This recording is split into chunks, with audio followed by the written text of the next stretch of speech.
Bonjour à tous, alors dans cette vidéo on va voir donc comment consulter les logs et le report après avoir exécuté un cas de test.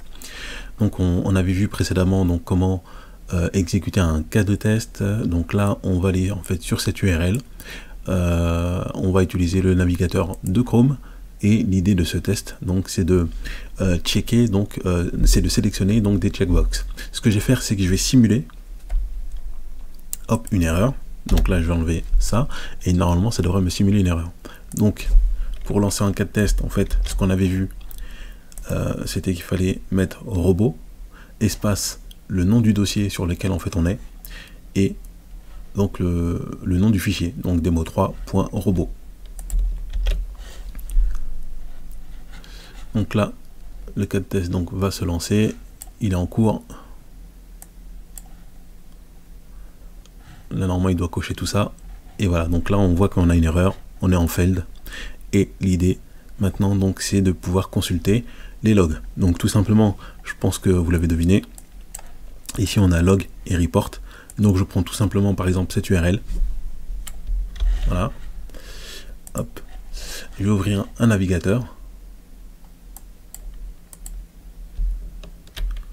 voilà, donc j'ouvre le navigateur et je mets ici donc directement le lien du log. Voilà, donc là j'ai le lien en fait du log et je peux récupérer donc le lien du report ici que je vais coller dans mon navigateur, donc dans un autre onglet. Voilà, comme ça j'ai les deux. Donc là on voit clairement que mon cas de test en fait il est failed. Donc ça c'est le report. On a ici tous les tests. Là on a le test que j'ai lancé, le démo 3.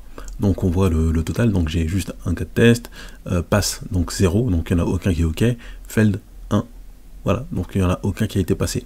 Donc c'est plutôt simple. Donc voilà, là ce qu'on peut faire, c'est là on était sur les reports, on est basculé en fait sur les logs, et on voit que ici, le problème c'est à ce niveau-là.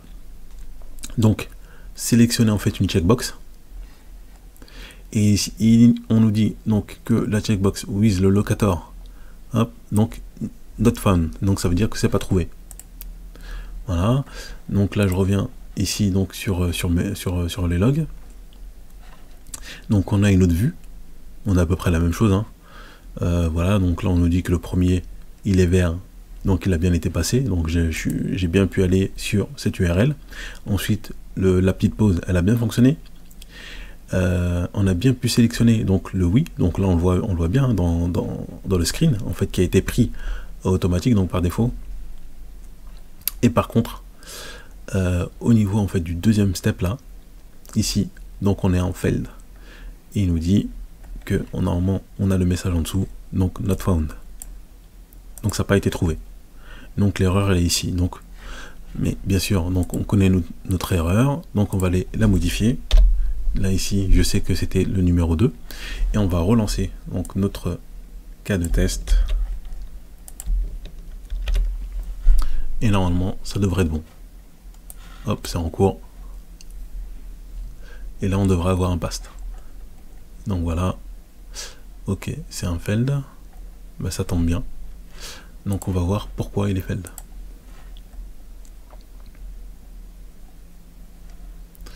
D'accord, donc je pense que je sais pour. Donc select, il n'a pas trouvé.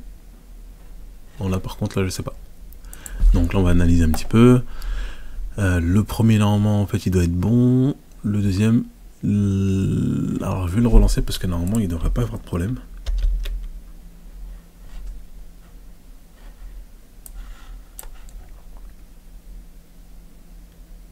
Voilà, donc là c'est bon.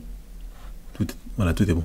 Donc parfois on a des erreurs comme ça, il suffit juste en fait de relancer le cas de test et tout est ok.